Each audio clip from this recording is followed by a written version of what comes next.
우려를 표명해 주셔서 진짜 선거 관리에 지금 하는 입장이고 저희 위원회의 존재가 지금 우리가 지표로 삼는 것과 마찬가지로 엄정 중립, 공정한 선거 관리 이 두 가지 목표가 제일 큰 목표라고 생각합니다. 근데 우리 민주당 위원님께서 오늘 방문하셔서 저에게 이런 입장을 전달할 수밖에 없었던 그런 지금 정치적인 상황이 조금 안타깝고, 지금 문의해 주신, 그러니까 질의해 주신 내용 중에서 이제 중요한 내용에 대해서만 간략하게 말씀드리면, 특히 박정희 의원님은 지역구가 거기시대요, 보니까.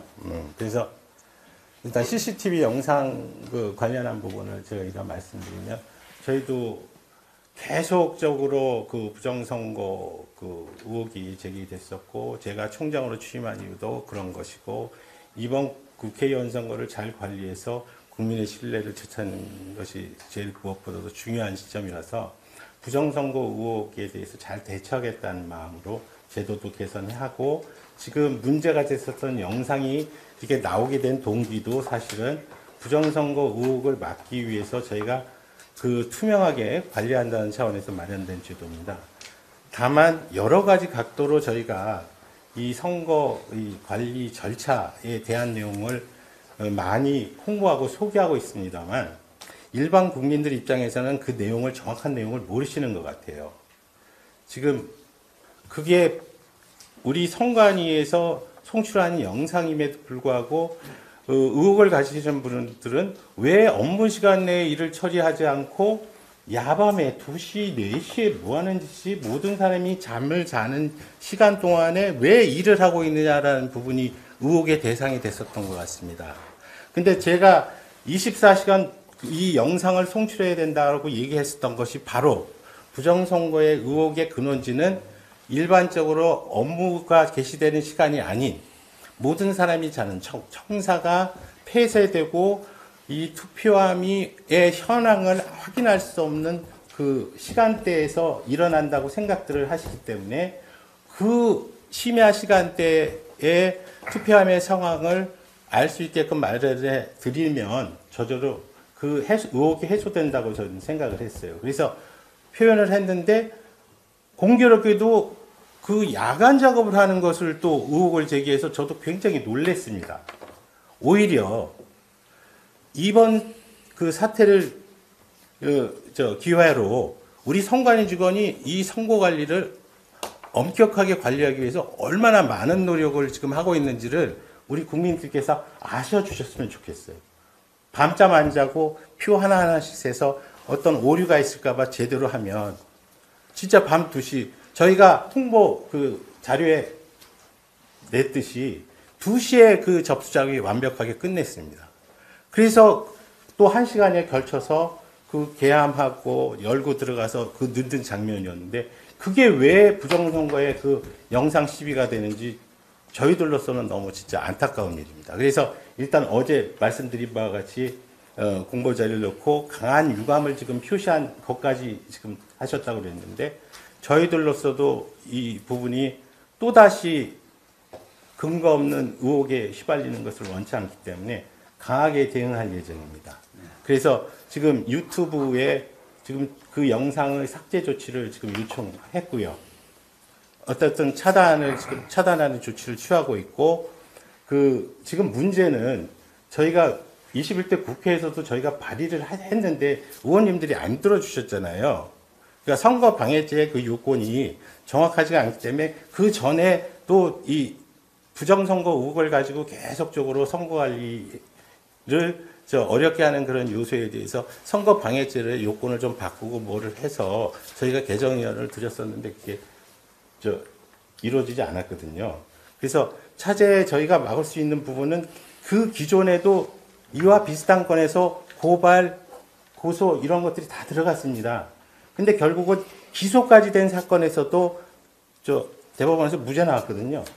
어떤 형태로도 지금 되지를 않는다. 왜냐하면 이 선거라는 것은 이제 공익성이 워낙 강조가 되는 부분이라, 이게 어떤 특별한 요건을 마련해서 이 선거제도를 보호하겠다라고 하는 그런 입법이 행해지는 것이 가장 그 적절한 방법이라고 지금 생각을 제가 개인적으로는 하고 있습니다. 그래서 만약 22대 국회에서도 저희들은 이제 이 선거 관리를 제대로 한다면 지금 이게 공직선거법은 대부분 당의 선거와 후보자의 그 중점을 맞춰서 관리되고 있습니다. 선거관리위원회가 하는 업무, 선거관리 업무에 대한 보호 조치가 없어요. 그래서 이 부분을 법제적으로 좀 만들어내야 되지 않을까. 그래서 좀 우리가 선거관리 이 제도 자체를 좀 보호, 존중시켜야 되지 않을까 싶은 생각을 하는 거고요. 그래서 지금 박지민 의원님께서 말씀하신 부분은 이번에 아주 적극적으로 저희가 대항하고 있다. 그리고 그러니까 그 점 좀 양해해 주셨으면 좋겠고, 그 다음에 다들 이제 우리 민주당 의원님께서 이제 도대체 왜 파가 정치적 표현물이냐 이제 이렇게 말씀을 이제 하시는 내용에 대해서 설명을 드리겠습니다. 이게 그 질의가 하나 4월 4일날 질의가 하나 들어왔는데 그 취지는 정부에 대한 항의 표시로서 선거인이 대파를 소지하고 들어가서 투표하겠다. 이게 가능하냐라고 하는 질의가 나왔습니다. 근데 지금 정치적 표현의 자유가 굉장히 중요한 이슈가 되지만 그래서 선거공동을 폭넓게 보장해야 되는 것이 맞고 공직선거법에서도 그 같은 취지가 반영되어 있습니다. 근데 투표소 내에서는 온전히 투표인 개인의 자유가 그대로 투표에 그 영향을 받지 않고 자신의 그 투표권이 행사될 수 있도록 보장을 해줘야 되는 투표권 그 부분이 더 중요하다. 즉 투표소 내에서는 정치적 표현의 자유가 그러니까 유치할 수가 없다. 그런데 그러니까 결국은 투표소 내에서는 정치적 표현이라고 그러니까 인식할 만한 그런 행위를 해서는 안 된다라는 게 먼저 전제 조건이 됐었던 겁니다. 그래서 이게 대파냐 아니냐가 중요한 게 아니고 어떤 일정한 물건을 소지하고 이 물건을 이용해서 자신의 정치적 성향이나 표현을 한다는 것 자체를 금지를 해야 된다는 게 우리 기본적인 방침이었습니다. 근데 그래서 질의회신은 안 된다고 나갔어요. 그 다음에 이제 논의가 된 분이 뭐냐면 지난 뭐 대선이나 총선이나 재선을 통해서 그 문제가 됐을 때 지난 대선에서 소쿠리 투표가 문제되지 않았습니까? 근데 이 소쿠리 투표의 근본적인 그 문제는 현장에서 관리할 수 있는 관리 지침, 즉 격리자에 대한 투표를 어떻게 해야지 된다고 하는 구체적인 관리 지침이 없었다는 겁니다. 시달이 안 됐어요. 그러다 보니까 개별적으로 거기서 잘못 판단해서 절차를 진행하다 보니까 결국은 허술한 관리가 됐고 그것이 국민들의 지탄을 받게 된 겁니다. 그래서 이런 부분을 사전투표 관리관한테 네가 알아서 독자적으로 판단하라고 하는 영역이 되긴 하지만 왜냐?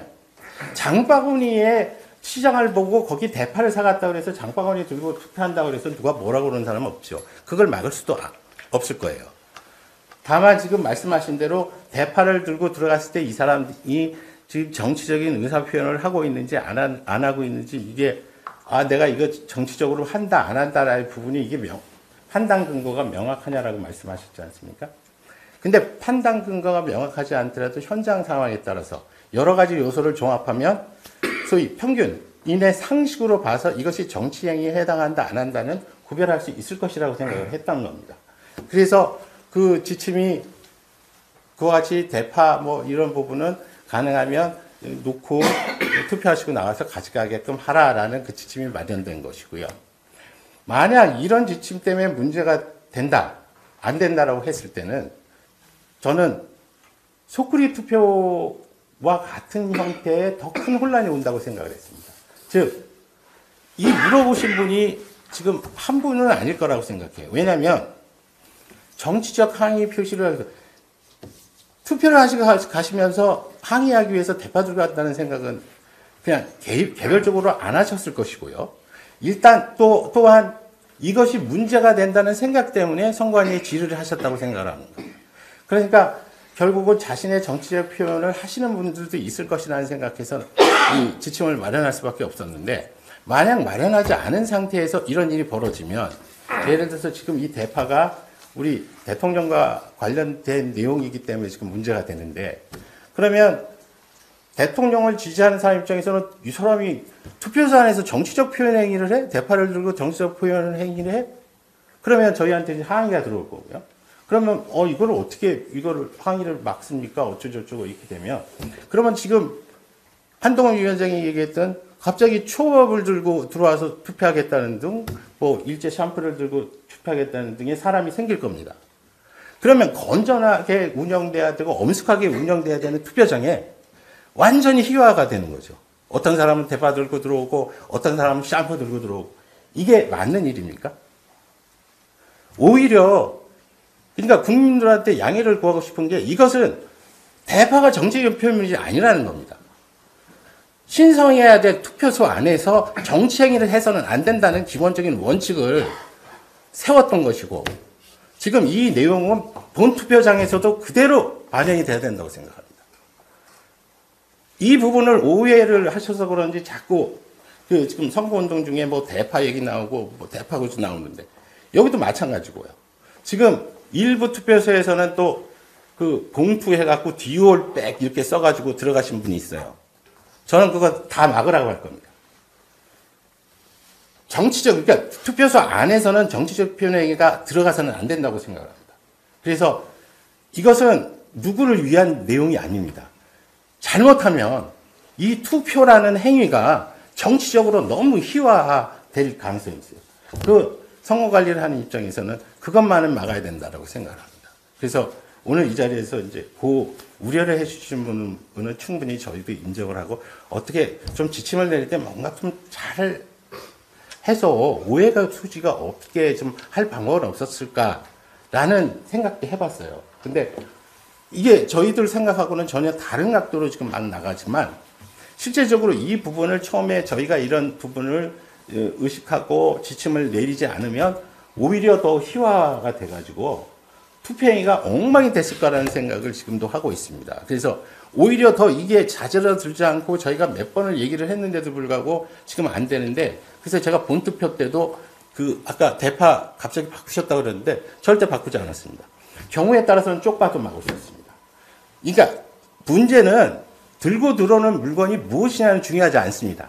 그 물건을 통해서 유권자가 정치적인 표현 행위를 투표소 안에서 하느냐 아니냐, 그것이 판단 기준이고, 지금 판단 기준이 불분명하지 않느냐라고 말씀하시는데, 그것은 건전한 일반적인 상식에 의존해서 저희가 관리할 수밖에 없다는 점 말씀드리고, 그렇지 않다 그러면 투표장이 전부 완전히 희화화되는 그런 불상사가 나올 수 있다라고 염려를 하기 때문에 그렇게 하는 거니까 좀 주변에 좀 말씀 좀 해주십시오. 저희들 입장에서는 공정한 선거 관리를 하고 지금 엄숙하게 투표장을 관리할 수밖에 없습니다.